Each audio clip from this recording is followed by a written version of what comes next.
Good evening, everybody, and welcome to Todd Klindt's SharePoint Netcast number 165, recorded live on Monday, August 19th, 2013. I'm back in my cozy basement confines, and I'm your host, Todd Klindt. And we're back. I'm back in my studio. I feel comfortable. I feel at home. And all this comfy home stuff, thanks to the folks at Rackspace up there. They gave me the flag. They reimbursed me for that sheet that I bought in the background. Did I say 165? This is actually Netcast 167. It's right here in my notes even. You guys can't, that's right, my notes. 167. Ignore what I'm saying. Look at the words on the screen. But the Rackspace made all this possible, all the stuff around me. Couldn't have done it without Rackspace. And if you're bored, like while you're listening to this this thing right here, go out to SharePoint.Rackspace.com. We've got all of our great stuff there, all the great SharePoint stuff we do, the consulting, the hosting, the training, and it's all modern UI looking and all that. And so it's good stuff. So go out there. We have a 45-day trial. You can get a free SharePoint 2013 tenant, so you get the site collection and all that for free for 45 days, so you can see how beautiful SharePoint 2013 is and how awesome it is when it's running on Rackspace. So go out there to SharePoint.Rackspace.com. Production notes will be short tonight. I've got last week's Netcast is out on YouTube. So that's youtube.com/Todd Klindt Netcast. It's out there. I haven't updated RSS or put the blog post out yet. Look for that tomorrow. Was out of town most of last week and just kind of got busy. I'm a little lazy. A lot of that figured in. But the RSS feed and the blog will be updated here tomorrow. And but you can go out to YouTube right now and get it instead of watching this thing live. Great idea. And last week's was the one that was recorded live at SP TechCon. So I had Shane, Lori Gowan from the chat room. She swung by, got on camera, said hello. It was all good times. Speaking of YouTube, right now you guys are watching this live on Ustream, and Ustream is a really good service for this kind of stuff. Hopefully, those of you that are watching live aren't getting any advertisements this week. I went out last week right before we went online and bought the Pro package with Ustream so that there would be no ads, only to realize that it takes like 24 hours to become active. So Tuesday afternoon, I got an email saying, "Congratulations, there's no ads on your Ustream streams anymore." So they were about 24 hours short. But speaking of YouTube, or speaking of all that, I've been approved by YouTube to do the YouTube live events thing. You know, like, so maybe you've seen some of like the President Obama, he's done it. Well, now I'm going to do it. And so it's going to be live. It's going to be through YouTube. I haven't played with it yet, but I got approved for it. I've been reading through the stuff. And it looks like that will be a decent replacement for Ustream. I don't know what the ad situation is going to be like on that. I know that on my YouTube channel, there are several selections that I can make on monetization. None on pronunciation, but a couple on monetization. And I've got all that shut off. So I don't know what the experience is going to be like, what the ads are going to be like, and all that kind of stuff. Doug in the chat room, he's been around for a while. I switched from Stickcam a couple of months ago, or actually like January, February. I switched from Stickcam to Ustream, and about 3 weeks later, Stickcam shut down. So Ustream, I don't know how you guys are doing. I haven't taken a look at your books or anything like that. But if you want to keep yourselves in the black, give me a call. We can work something out. Or else I might switch over to YouTube, and then we know how that'll go. Mark in the chat room is saying, please keep the IRC channel. Absolutely. I don't see the IRC channel going anywhere. If you and that's for those of you that don't watch it live, you get the live video stream, which is this pretty mug right here, which that window can be covered up with something, notepad, whatever. But also I've got a live chat room, and you can have it when you go to toddklindt.com/netcast. There's the video window and the chat window. And then the chat window is just IRC, old school IRC. So if you've got an IRC client like Merck or something like that, you can go to irc.arstechnica.com. I know a bunch of the guys there, and the channel is SharePoint on there. So, and I plan on keeping that going no matter what I'm broadcasting with. IRC is just a great way for this, to do all this. So everybody can chat and So, yeah. So don't worry about IRC. I don't see it going anywhere. I know that YouTube has some sort of chat thing too.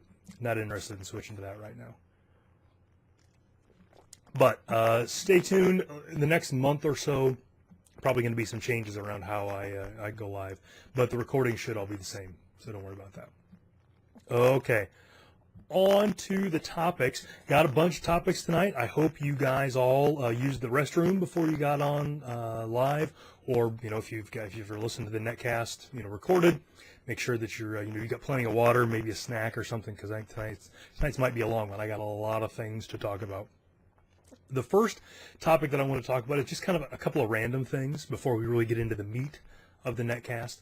One of them was I got a question last week about site collection backups, and we had somebody came to me and they said, hey, I've heard you talk, and you talk about how in SharePoint 2013 when you create a site collection, you can create it in 2010 mode, and how it's really a 2010 site collection. It's not just the visual upgrade stuff that we saw in 2007. And they said, so I've got this idea. What happens if I make a SharePoint 2010 site collection in SharePoint 2013? Can I then back it up and restore it to SharePoint 2010 since it's really a SharePoint 2010 site collection? So I think we all know what we think the answer to this is, and I certainly know what I thought the answer to this was. But I thought, what the heck? I'll give this a try. It's only going to take me 10 minutes to test. And so I did it, and I made a SharePoint 2010 site collection in SharePoint 2013, did a backup SP site, took that file, put it on SharePoint 2010 farm, did a restore SP site, crossed my fingers, and it didn't work. So I cracked the file open, and I didn't, honestly, I didn't think it was going to work. I cracked the file open, and when you look at the backup version, the backup file itself has a version, and that is 15.blah. I forget what I had on there, probably August CU. So that won't work. Probably nobody thought it was going to work, but every once in a while you get those crazy things in the back of your head that you ever wonder about, and so that was one of them. But I also will say that those things are also pretty easy to test, so I went for it, tried it anyway. So Doug in the chat room is asking a good question that says, speaking of site collections, has anyone ever tried to delete one and then make one with the same name right away through the UI and have issues? I have seen that, Doug. So you're getting a twofer here. Yes, I have seen that, which is really your question. Has anybody seen it? The answer is yes. I could move on. A lesser host would just move on. I've answered your question. I've satisfied your query. I'm going to move on. But what I'm going to give you, though, is the real answer to your question is why couldn't you do it?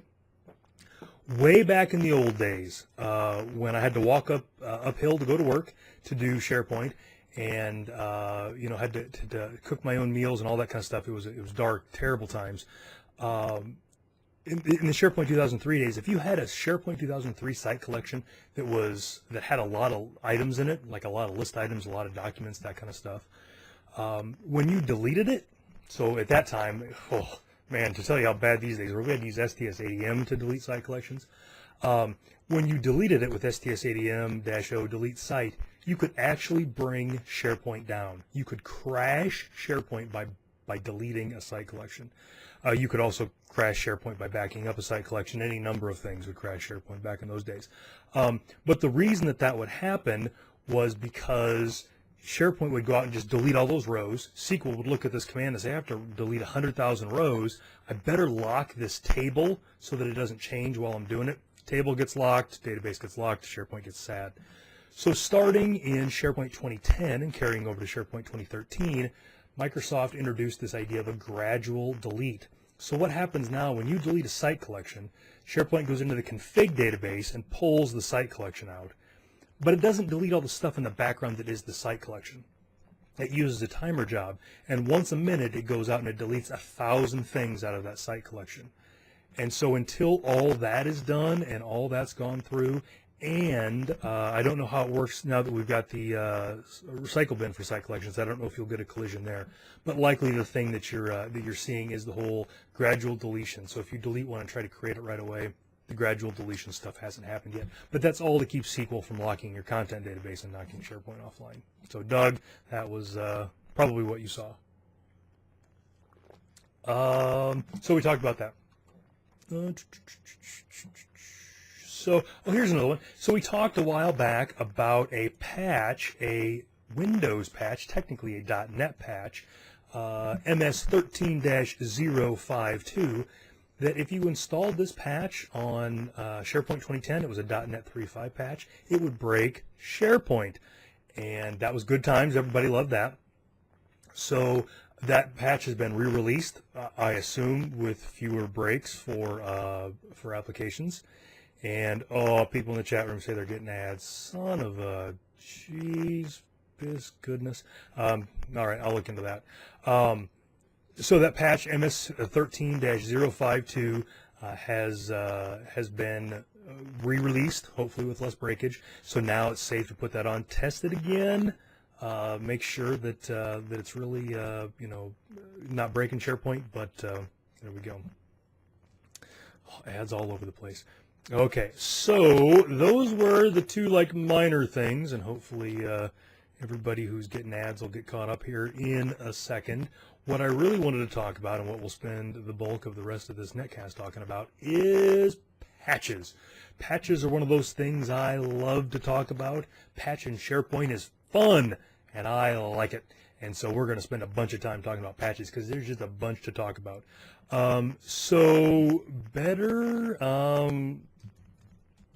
We'll start with the good news, and then we'll work to the less good news.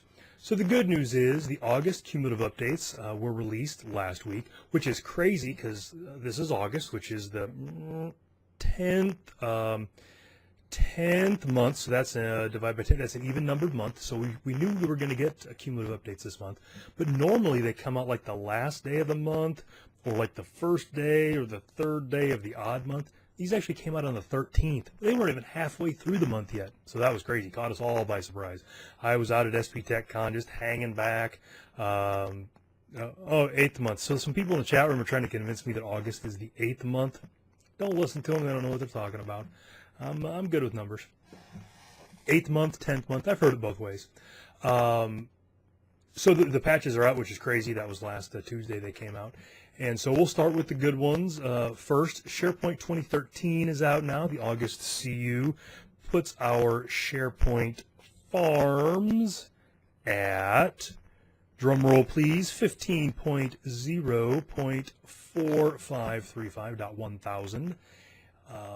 And if you want to find out all that I know about that patch, download links and KB links and notes and regressions and all that kind of stuff, you can go to toddklindt.com/SP2013 AUG13CU, and that's got all my notes. It's got the download links for all the different patches, all that kind of stuff. And then at the bottom of that page, I've got this little selector so you can go back and forth through all the patches. And so that's good. I've installed that on a couple of VMs. Doesn't seem to have broken anything. No big surprises on that one just yet. SharePoint 2010, not to be outdone, SharePoint 2010 also put a patch out that puts SharePoint 2010 at 14.0.7106.5000. And you might see, so the patch is at 7106, your farm might show up as 7105. It's all good. Don't worry about that. Same thing. And you can find out all about that at toddklindt.com/SP2010 AUG13 CU. And so those are out. Standard disclaimers apply. Don't even think about installing either one of these patches unless they fix something that you have that's broken. And if they do, install in a test environment first. Don't be a cowboy. Don't be a hero. Put it in a test environment and let it bake for 30 days. Because we've had patches that have been pulled because they destroy SharePoint after 31 days. So don't be a hero. Let it set for 30 days. Try it out.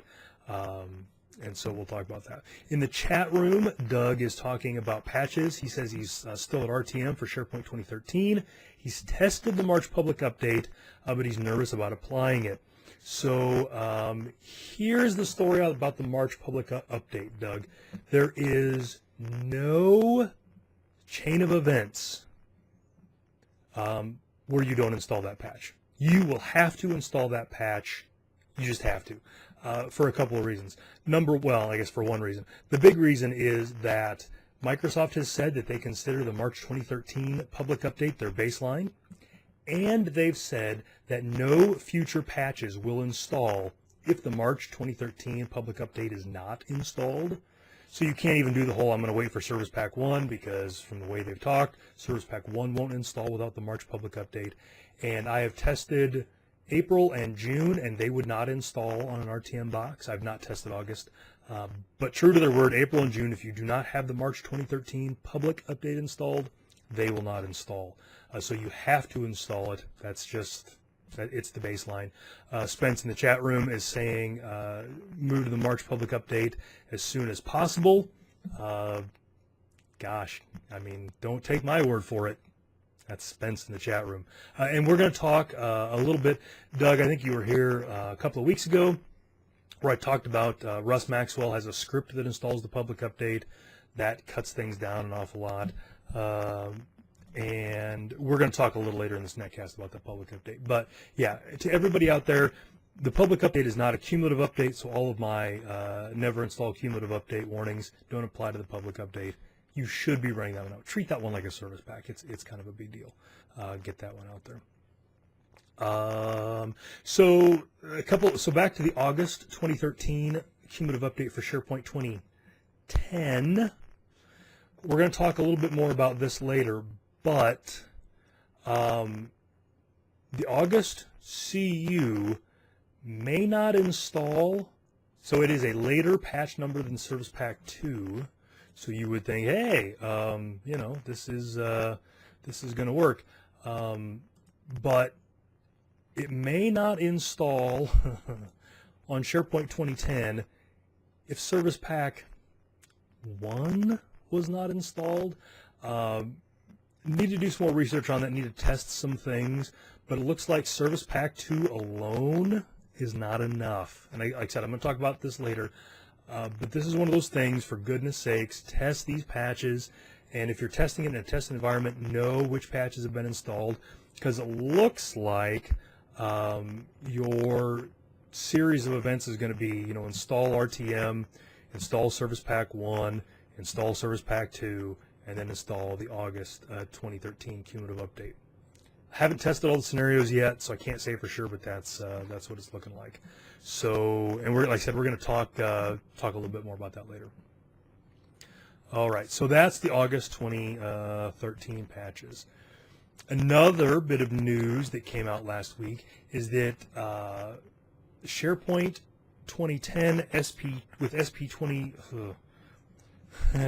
SharePoint 2010 with SP2 installed is out on MSDN now. So one of the things that Service Pack 2 added was support for Windows Server 2012, but you can't actually install it on Windows 2012 because there's some changes in the prerequisite checker, things like that don't work with Windows 2012. But now with this new ISO that has Service Pack 2 built in, now you'll be able to install straight on Windows 2012. So that is out on MSDN. It should be out for everybody eventually. I don't know what the time frame is on that, but that should be out for everybody. So that would be probably where I would start new installs once going forward, especially if they're on Windows 2012.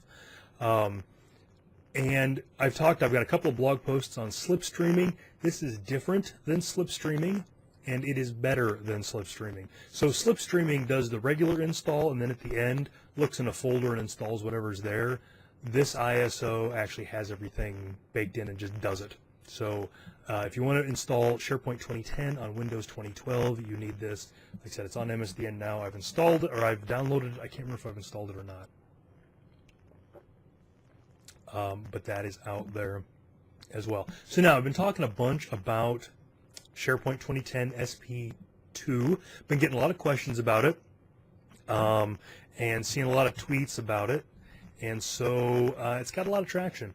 So one of the things that I want to talk about is some SharePoint 2010 SP2 problems. As you guys know, I've got my SharePoint 2010 builds list, toddklindt.com/SP2010 builds. is far and away my most popular blog post. It's the thing that people come to my blog for more than anything. And so I try to keep up on all these kind of things. Had a couple of people talk to me, and I was able to reproduce it. There are a couple of problems with SP2, and we don't have all the details, don't have everything wrapped around it just yet.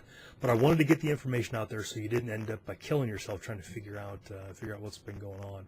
So the first thing that I want to talk about is it appears as though SP2 for SharePoint 2010 will break pages, or pages will be broken if a content editor web part is placed on a page. So someone came to me with this last week, and I've got a blog post on it. You can go to toddklindt.com/CEWP breaks SP2010 SP2.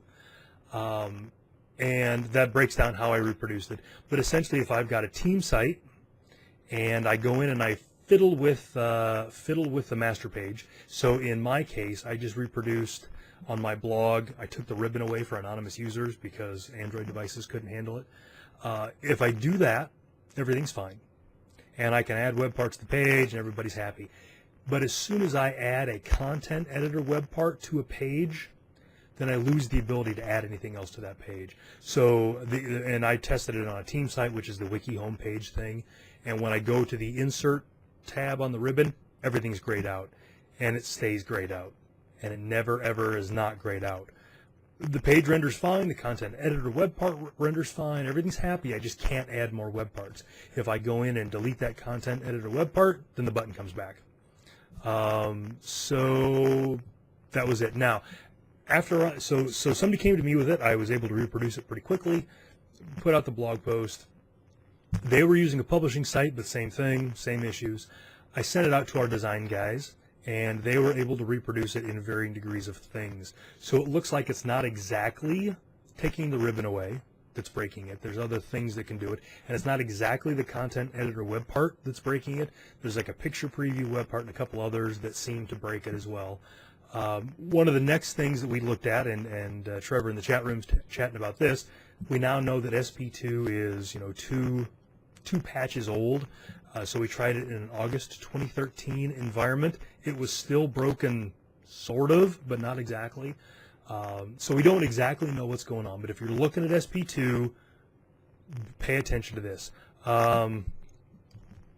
So a couple of things that we've noticed is with one person who had it, it would break pages that existed before SP2 was put on, but pages, site collections or webs that were created after SP2 was put on, they were fine. So there's just a bunch of crazy stuff. So if you're testing this and you're playing with it, go out to that blog post and leave a comment. Tell me what you're thinking. We're still trying to figure it out. I think the guy that initially reported it to me is actually going to call Microsoft, burn up a product support ticket on it to find out if they can check it out. So be careful of that. And again, it looks like as of the August 2013 CU that has not been fixed. So that's kind of a big deal depending on whether you have the problem or not. Looks like some do, some don't. Whether you use content editor web parts or anything else that triggers this. So we got that. Another thing that I wanted to bring up is, again, I talked about this earlier. It appears as though that Service Pack 2 doesn't include everything before it. So in the past, the way Service Packs were, for SharePoint at least, and for Windows and all that, Service Packs were all you needed. So you could install RTM, install whatever the latest Service Pack was, and then if you had CUs or hotfixes or whatever, you would drop those on top. But it looks like Service Pack 2 does not include everything Service Pack 1 or earlier, but it only includes things that are post Service Pack 1. Interesting choice on that. And that makes me think, I wonder if some of these people who are having problems, what their patch schedule is like. Note to self. So if you are installing a new farm, excuse me, and you're going to put SP2 on it, I guess my advice right now is to put SP1 on it first. You don't have to run the configuration wizard or anything, but put SP1 on it, and then put SP2 on it. You know, if you want to break your page with content editor web parts. And part of this information that I'm getting is from a blog post by Steve Chen, who is a senior support escalation engineer for Microsoft, and it's a weird thing. And he drops that particular bomb in the comments. So you have to read the comments. He's replying to a guy named Dirk, and he says, oh yeah, Service Pack 2 doesn't include Service Pack 1. Dummy. So that's an interesting one. So I'm going to kind of keep track of that. The other thing is I'm curious about if that ISO, what state that's in, if that's got everything. So yeah, and so Trevor's talking about the preview, the public preview for Service Pack 2. I don't remember. I don't know if I installed that on a RTM box or not. But keep that in mind. If you're seeing crazy stuff, check your patches, and we'll figure all that out. All right, so that's about that on that. So Service Pack 2 is seeming like it's kind of a little buggy. Be careful with all that. We'll see. Okay, so now I wanted to talk about some other patching nonsense that I experienced in this last week. I was patching a farm last week and earlier this week, which I guess is today, and it's a SharePoint 2013 farm, got bunches and bunches of servers, and I was putting the March 2013 public update on it. So you guys in the chat room, I'm looking at you, Doug, that haven't put the March 2013 patch on, listen up, because you're going to have to do all this. This environment was fairly complicated. Like I said, bunches of machines, bunches of databases, and we were doing the SQL 2012 availability group business to keep things happy. You know, so this is the whole. I got 2 SQL 2012 servers. They're they got both these drives. They got both all the content databases and all that. They've got a virtual instance of SQL that SharePoint's talking to. If one fails, it falls over, all that kind of stuff. So I didn't build this farm. I didn't configure this farm. I was simply the poor individual that had to patch this farm. So I got to learn a few things. Well, not learn, but get reminded of a few things. So the patch went on fine. I did use Russ Maxwell's script that I talked about a couple of weeks ago, and I will link in the chat room again because I just fallen in love with that little thing. Basically, this is a script that shuts everything down inside of SharePoint and then applies the patch and then starts everything back up. And the reason that happens is if you don't shut everything down, things like search and distributed cache and all that, it can take a couple of hours just to lay the bits down. When I did this, when I did all of my boxes, they each took about 15 minutes, which not unreasonable for what a patch for patches. So used Russ's scripts, was very happy with all that. Got all the bits down, no problems there. It was running that pesky configuration wizard that bit me in the butt. So I had a bunch of things that conspired against me. And again, if you're using availability groups, that was a lot of what slowed me down. Number one, the usage database does not support being in an availability group. Now you're like, not support. I get it. If I call Microsoft, they'll tell me to that they don't support that. I'll go in, I'll remove it from the availability group. I'll call them back. Everybody will be happy. Yeah, I'm sure that's not supported like that too. But it's also not supported in the whole, when you run the configuration wizard will just flat out fail if the usage DB is in an availability group. So that was one check mark. And I got that, reading through the logs and all that kind of stuff. So I went in, removed the usage database from the availability group. Okay, that worked. Next step. This was an availability group, and it just happened that at the current moment, the second machine, so we had SQL 01 and SQL 02. SQL 02 was the primary, so that's where all the live databases were. Well, everything was set up on SQL 01. It shouldn't be a big deal, right? I mean, everything should work. The problem is that when it was set up, we all know that when you install SharePoint, you have to give certain accounts, certain permissions at the SQL instance level. Those permissions do not get magically sent over to the other instance of an availability group.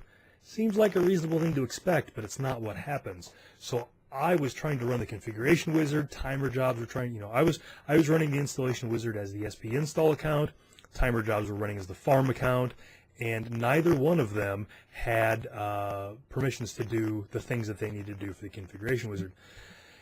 Okay. So I went in, and of course it didn't say that. It didn't say, hey dummy, I'm the secondary, you didn't set everything up. But it would say, hey, I don't have permission to this. So I would go give it permission to this. Hey, don't have permission to that, don't have permission to this. So after the third time of that, I figured out what was going on. I saw what was going on. So I failed over to the primary, the one that was all set up on, and everything was fine.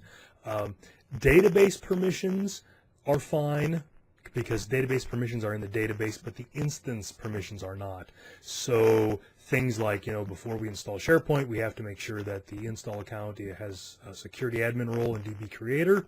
Those don't come over. You got to do those manually. Things like that. So that was another thing. So if you are using availability groups or anything like that, mirroring, transaction log shipping, stuff like that, make sure that you do your instance level things on both ends. Another thing that I noticed is make sure all of your databases are in the availability group. So SharePoint had been using SQL02 for quite a while, and while it was using SQL02, somebody created a new content database to put more site collections in. That database did not automatically go in the availability group. It went on the SQL02 instance. So when I got the bright idea to switch everything over to SQL01 so the permissions would line up, that immediately made one of the databases go away because it only existed on SQL02. Now, the configuration wizard ran at that point, and it was all happy and all that, but that one database obviously wouldn't render. Those site collections were gone, but that database did not get upgraded. So for that, it was easy. I just went in, added that database to the availability group, which meant I had to fail back over to 2 because the database has to exist on the primary. Failed over to 2, added to the availability group, reran the configuration wizard, and everything was good to go. So those are some of the things I've noticed. After that, everything went fine. Was pretty happy, but the folks in the chat room are like, "Oh yeah, I fell for that too. Oh yeah, there's some heartache in the chat room right now." So things to keep in mind is when you are using availability groups, when you create new databases for service apps or any of that kind of stuff, those don't get added to the availability groups right away. Okay, so that is most of that. Now I've got some non-SharePoint stuff I want to talk about quick, just some other things going around. I've been doing a lot with Windows 8 and 8.1 lately, and one thing that I missed that I had gotten to love on Windows 2012, which is where all my SharePoint 2013 machines are at, is the fact that if I'm in the Metro interface, the modern UI, the start screen, and I open up Internet Explorer, it opens up that stupid Metro-y Internet Explorer, the old finger-sensitive one that does all this stuff. And I don't know where anything's at, and my favorites are gone, and I can't figure out how to make the home screen open, and it's horrible. But on Windows 2012, that doesn't happen. If I open up IE from the start screen, it goes to the desktop IE, the right IE. So I went out, and that has happened on my surfaces and all that kind of stuff. I finally got fed up with it. So I found a blog post on how to have it so no matter where you open up Internet Explorer, it always opens up the desktop one. That's on intowindows.com. I'll link it in the show notes, but it's just a setting inside of IE that says always open in the desktop mode. So that was good. Trevor in the chat room saying I actually use IE. I normally use Chrome on my desktops and all that, but my surfaces and all that use IE. So that was a handy one. Another one along those same lines is this last week we got official release dates for the next rev of operating systems. So and if you read the blog post on that, it's called Mark Your Calendars. And it's on the Windows blog. What's hysterical about Mark Your Calendars is if you read the blog post, there is a smattering of dates. So it's not like they're saying, here's the date, mark it, but it's sometime in October. So if you're in New Zealand, it's October 18th. If you're in Redmond, it's on October 17th. Crazy stuff. But that's when we're going to get the new versions of Windows. So that's when Windows 8.1 will go RTM. Windows RT 8.1. Windows Server 2012 R2 will be released that day. All those new versions of stuff are coming out that day. So that is, depending on where you're hearing the sound of my voice, either October 18th or October 17th when they turn all that on. So that's good stuff. I'm looking forward to that. Windows 8.1 is treating me very well. I've got a couple of servers running Windows 2012 R2. That's been great stuff, so I'm looking forward to seeing that stuff.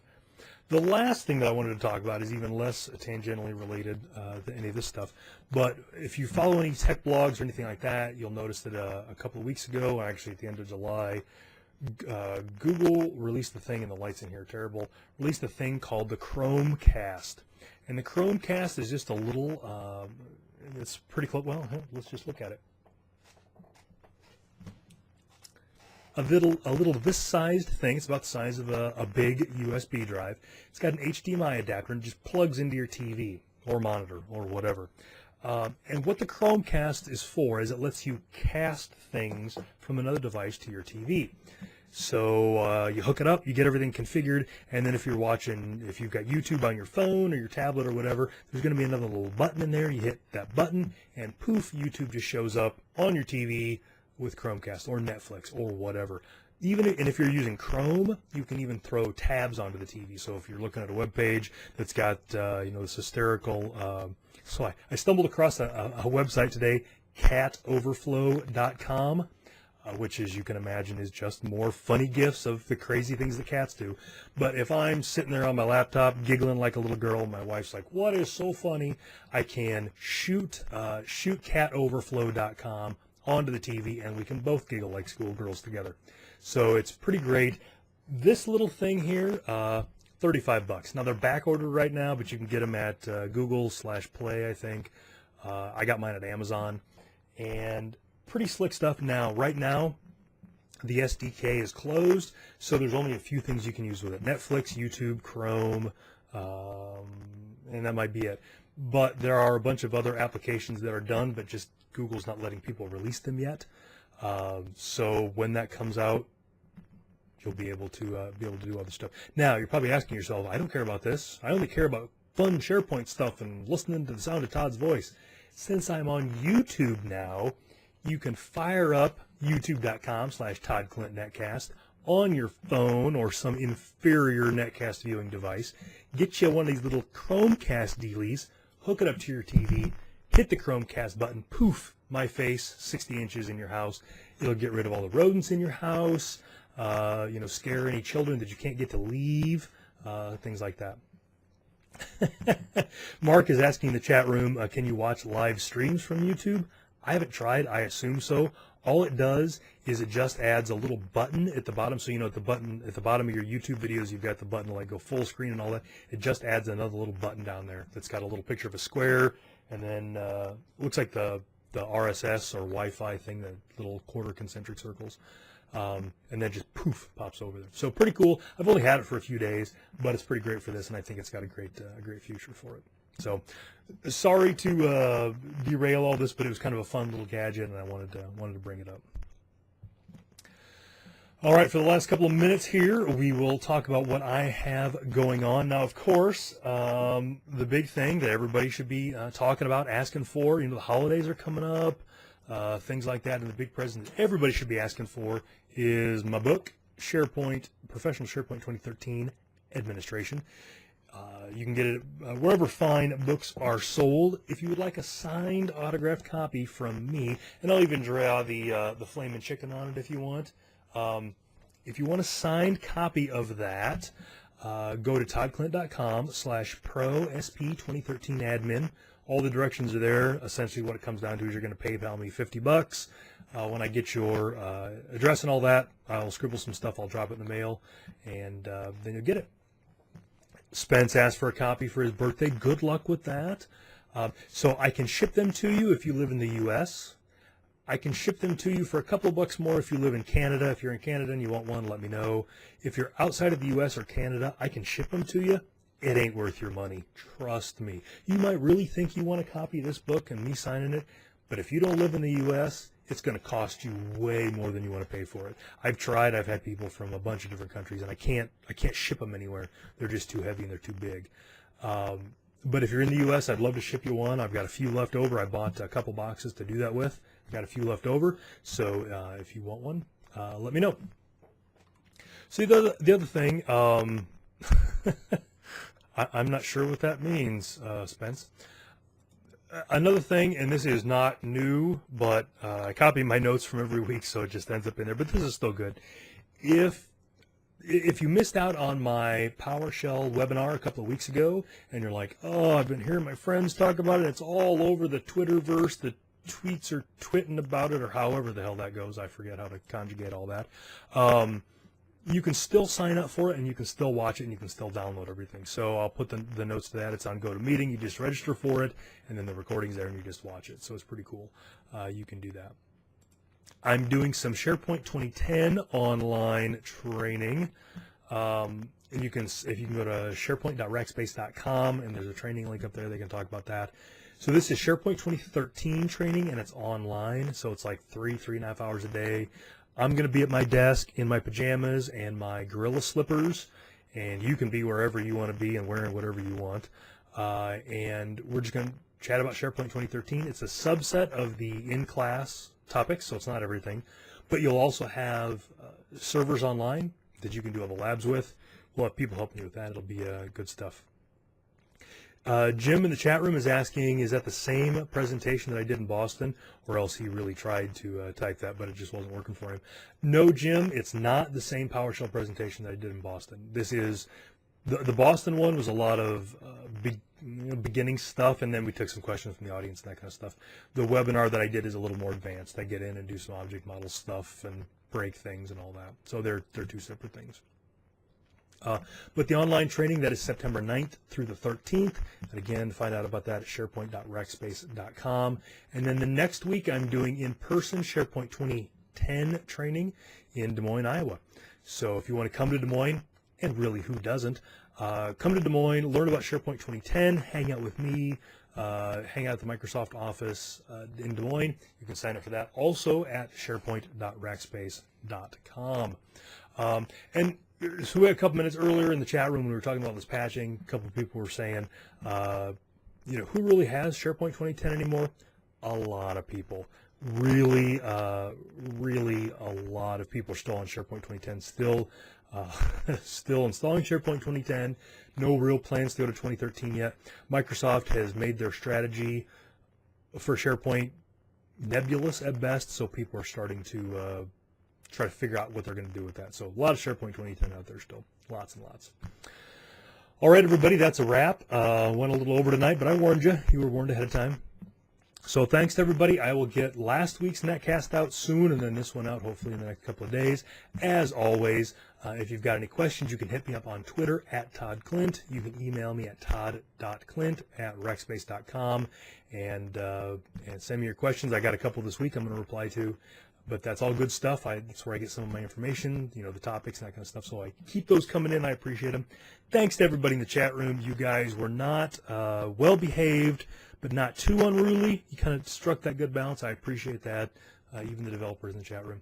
Thanks, everybody. I'll be back next week, so set your calendars, and we'll see you next Monday. Thanks. Good night.